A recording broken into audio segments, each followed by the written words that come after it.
नमस्कार दोस्तों, स्वागत है आप सभी का हमारे YouTube चैनल एटी अकेडमी पे। दोस्तों, जैसा कि आप सभी को मालूम है कि CDPO का एग्ज़ाम हो चुकी है प्रीलिम्स की।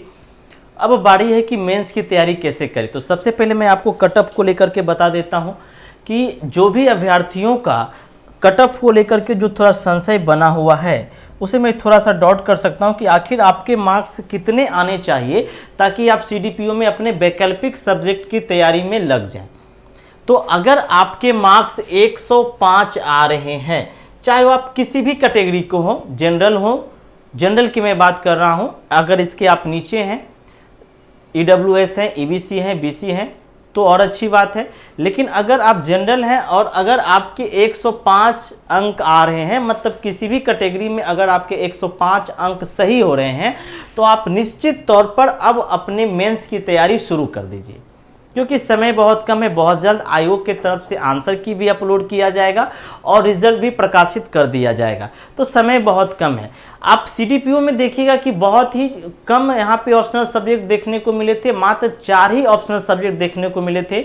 LSW, होम साइंस, सोशोलॉजी और आपका एक साइकोलॉजी, 4 ही ऑप्शनल सब्जेक्ट यहाँ पे थे, जिसमें से बहुत सारे विद्यार्थियों ने जो सबसे ज़्यादा सब्जेक्ट लेने वाला विषय रहा है वो LSW रहा है।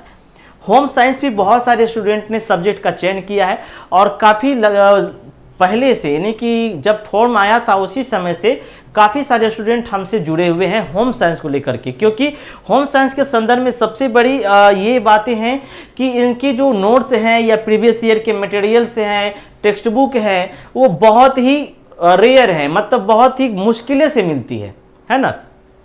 तो ऐसे में जिनका होम साइंस वैकल्पिक सब्जेक्ट है उनको सचेत रहना चाहिए। और होम साइंस की तैयारी कैसे करना चाहिए, तो आप इसके लिए हमसे जरूर संपर्क करिए, ठीक है। हम अपना नंबर आपको बता देते हैं। हमारा नंबर है 7909014952। आप होम साइंस की अगर तैयारी करना चाहते हैं तो आप हमारे इस नंबर पे संपर्क कर सकते हैं। बहुत ही कम फीस में आपको होम साइंस के संपूर्ण सिलेबस की तैयारी करवाई जाएगी, साथ ही साथ आपको आंसर प्रैक्टिस भी करवाया जाएगा। जो भी टॉपिक आपको हम पढ़ाएंगे उस टॉपिक से जुड़े हुए जो भी प्रश्न है उस प्रश्नों का आपको प्रैक्टिस भी करवाया जाएगा। तो होम साइंस के संदर्भ में यदि आप जुड़ना चाहते हैं तो जुड़ सकते हैं। सबसे पहले हम इसके सिलेबस के बारे में बात करना चाहेंगे कि आखिर होम साइंस में आपको पढ़ना क्या है, ठीक है, क्योंकि ये बहुत जरूरी होता है कि सिलेबस के अकॉर्डिंग आप अपनी तैयारी को मजबूत बनाइए। सिलेबस, इसके पहले आप देखेंगे कि जब वैकेंसी आई थी तो उस समय आयोग की वेबसाइट पर सिलेबस था ही नहीं, तो बहुत सारे छात्र इनसे भी परेशान थे कि सिलेबस क्या है, कहाँ से पढ़ेंगे, कैसे पढ़ेंगे। लेकिन आयोग ने एक अच्छा काम किया है कि वेबसाइट पर होम साइंस के सिलेबस डाल दिया, यानी कि आप BPSC के जब ऑफिशियल वेबसाइट पर जाएंगे तो वहाँ से होम साइंस सिलेबस को डाउनलोड कर पाएंगे और आप देख सकते हैं कि आपके सिलेबस में क्या क्या पढ़ना है, ठीक है। तो जिनका भी होम साइंस है वो हमसे ज़रूर संपर्क करें। आइए देखते हैं सबसे पहले कि आखिर इस सिलेबस में आपको क्या क्या दिया हुआ है और आपको क्या पढ़ना है ना, क्योंकि सिलेबस आप जब तक नहीं समझेंगे आप अपनी तैयारी को अच्छे ढंग से नहीं कर पाएंगे। सिलेबस एग्जाम के लिए बहुत ही महत्वपूर्ण होता है, ठीक है। चलिए,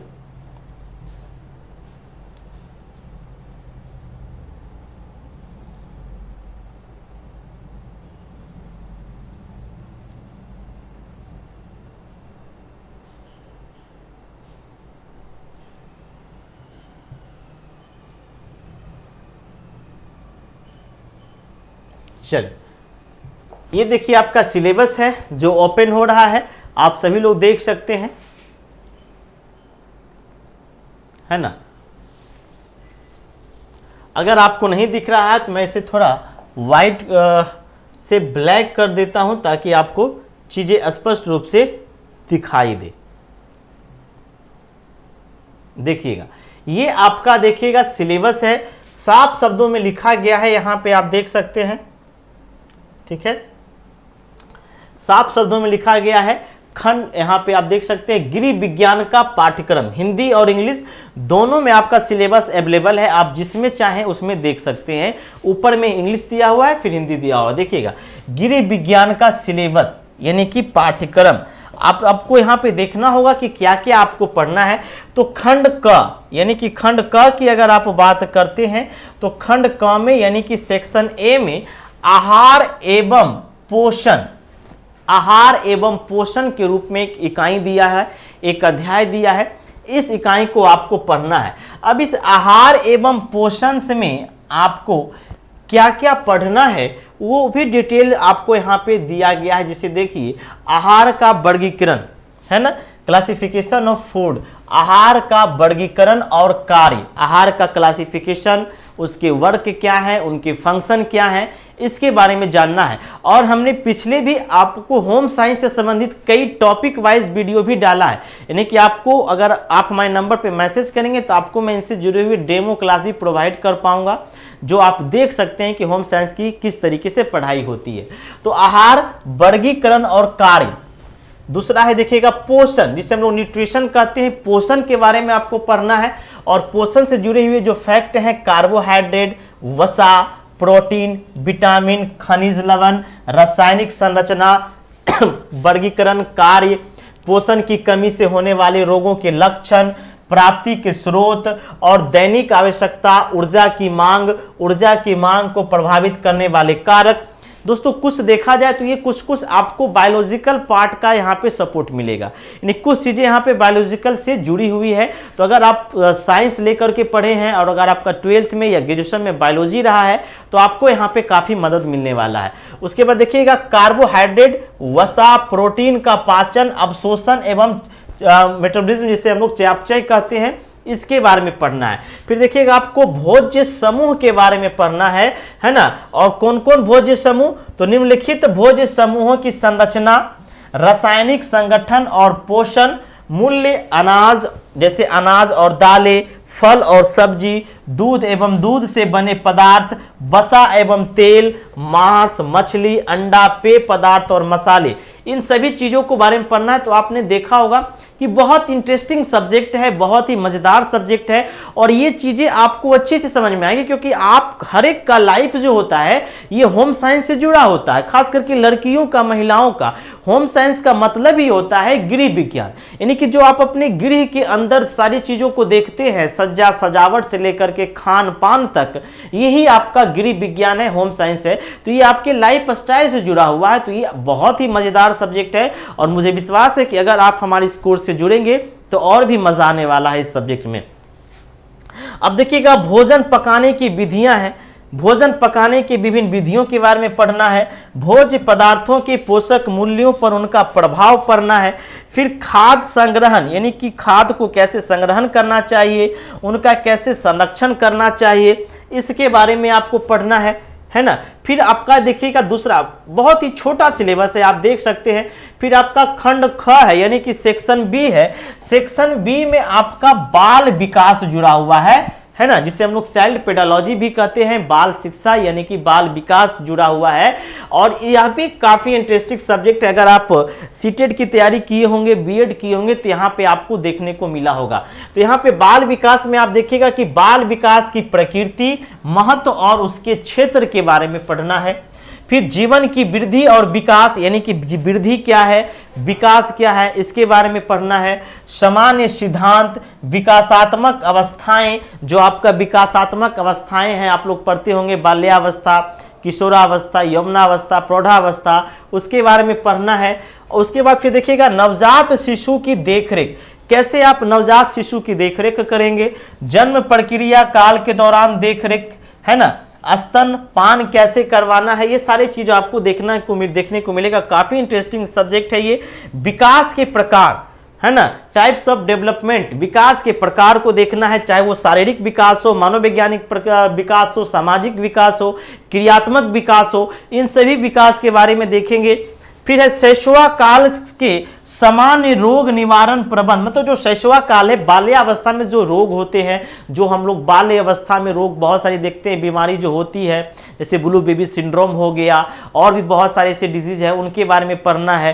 ठीक है, निमोनिया हो गया, इन सभी के बारे में आपको पढ़ना है। तो काफी छोटा सिलेबस आप देख सकते हैं, मुश्किल से 1 2 3 4 5 आपके टॉपिक्स खंड ख में देखने को मिलेंगे। अब है आपका देखिएगा खंड ग यानी कि सेक्शन सी में आपका है आहारिकी, यह भी आपका आहार से ही जुड़ा हुआ है, यानी कि आहार का कैसे आयोजन करना चाहिए, आपका मैनेजमेंट किस प्रकार से होना चाहिए, ये पढ़ना है। उसके बाद जीवन चक्र के विभिन्न अवस्था के दौरान आहार कौन से जीवन चक्र में, यानी कि जो आपका जीवन चक्र है, जैसे कि महिला गर्भवती की स्थिति में, है ना, प्रसव की स्थिति में, प्रौढ़ावस्था की स्थिति में, बाल्यावस्था की स्थिति में, शैशवा काल की स्थिति में, इन सभी स्थितियों में आपकी आहार का क्या प्रयोजन होना चाहिए, क्या मैनेजमेंट होना चाहिए, इसके बारे में पढ़ना है। फिर आप देखिएगा आहार चिकित्सा का सिद्धांत, आहार में कैसे चिकित्सा का उपयोग आप करेंगे, विभिन्न स्थितियों में बीमारियों के बारे में पढ़ना है। ये सभी आपको सेक्शन सी में पढ़ना है। और ये बस आप देखते हैं सेक्शन सी आपका समाप्त हो गया और ये आपका लास्ट है सेक्शन डी, यानी कि आपका खंड घ। इसमें भी बहुत कम चीज आपको पढ़ना है, गृह प्रबंध, यानी कि आप होम मैनेजमेंट, कैसे आप अपने घर को मैनेजमेंट करेंगे, घर की सज्जा सजावट का किस प्रकार से ख्याल रखा जाएगा, किस प्रकार में आपको किस चीज़ों की सजावट करना चाहिए, पर्दा कैसा होना चाहिए, खिड़की का पर्दा कैसा होना चाहिए, दरवाजे का कलर किस प्रकार का होना चाहिए, ये सभी आपको यहाँ पे देखने को मिलेगा। फिर गृह प्रबंध की प्रक्रिया, यानी कि जो प्रोसेस है उसको देखना है। पारिवारिक साधन, आप लोग साधन को देखना है, सोर्सेस जो है उसको देखना है। साधनों का प्रबंध, आप सोर्स का मैनेजमेंट कैसे करेंगे उसके बारे में देखना है। फिर धन का प्रबंध, जब आप पारिवारिक हैं, घर से जुड़े हुए हैं, तो धन का प्रबंध करना भी एक बहुत बड़ी समस्या होती है, क्योंकि आप लोग देखते हैं कि परिवार अगर अत्यधिक खर्चीली होती है तो धन का संचय नहीं हो पाता है। तो आपको धन का भी, है ना, क्या करना है, मैनेज करना है, मैनेजमेंट लेकर के चलना है ना। उसके बाद देखिएगा निर्णय लेने की प्रक्रिया, परिवार में निर्णय लेने की प्रक्रिया देखिएगा, अगर किसी एक व्यक्ति के हाथ में होता है ना, उसका प्रभाव, या हर एक व्यक्ति को निर्णय लेने का अधिकार है, उसका प्रभाव, ये सारी चीज को हम लोग देखेंगे। आंतरिक सज्जा, जो गृह सज्जा है, फर्नीचर वगैरह, टेबल कुर्सी, इन सभी के बारे में पढ़ना है ना। और एक और आपका छोटा सा टॉपिक आप देख सकते हैं, खंड र, वस्त्र एवं परिधान। हालांकि देखा जाए तो अगर यहाँ पे जो सिलेबस दिया है, यहाँ पे 5-6 आपका सेक्शन में बांट करके दिया गया है, लेकिन अगर पूरे सिलेबस का आप बांटना चाहें तो आप इसे 4 सिलेबस में, जैसा कि हमने पहले कहा है, बांट कर सकते हैं। ये सभी आपका उसी का पार्ट में आ जाएगा, ठीक है। तो आप देखिएगा वस्त्र रेशा, यानी कि वस्त्र किन किन रेशों से बनाई जाती है ना, ये धागे, रेशे, बुनाई, ये सब के बारे में पढ़ना है। खंड च में देखिएगा आपका बाल मनोविज्ञान है, जैसा कि हमने कहा कि ओवरलैप करके अलग अलग कर दिया। जब आप बाल विकास पढ़ेंगे, जो हमने आपको सेक्शन बी में बताया था, उसी में आपको बाल मनोविज्ञान भी पढ़ना है, चाइल्ड साइकोलॉजी भी पढ़ना है, तो अलग से पढ़ने की आवश्यकता नहीं है। हालांकि यहाँ पे अलग से दे दिया गया है कि बाल मनोविज्ञान की परिभाषा, उद्देश्य, क्षेत्र क्या है, उनकी अध्ययन की विधियां क्या है, कैसे बच्चे सीखते हैं, उसके बारे में पढ़ना है। फिर आप देखिएगा खंड 6 में है संचार, शिक्षा और प्रसार, कि शिक्षा का प्रसार क्या होना चाहिए। फिर खंड ज में है पारिवारिक गतिकी, किस प्रकार की परिवार की गतिकी होनी चाहिए, परिवार की उत्पत्ति, विवाह का उम्र क्या होना चाहिए, ये सभी है। तो ये आप देख सकते हैं काफी छोटा सिलेबस है, ये देखने में बड़ा लग रहा है क्योंकि यहाँ पे कई चीजों को अलग अलग चीजों में डिफाइन करके दिया, लेकिन अगर देखा जाए तो ओवरऑल हम आपको जब पढ़ाएंगे तो मात्र 4 टॉपिक में हम इसको बांट करके पढ़ाएंगे, यानी कि 4 सेक्शन में बांट करके पढ़ाएंगे, ठीक है। तो ये बहुत छोटा सिलेबस है। मेरे ख्याल से अगर आप 2 महीने इसकी क्लास करते हैं कंटिन्यू, तो 2 महीने में आपका होम साइंस के पूरे सिलेबस समाप्त हो जाएगा।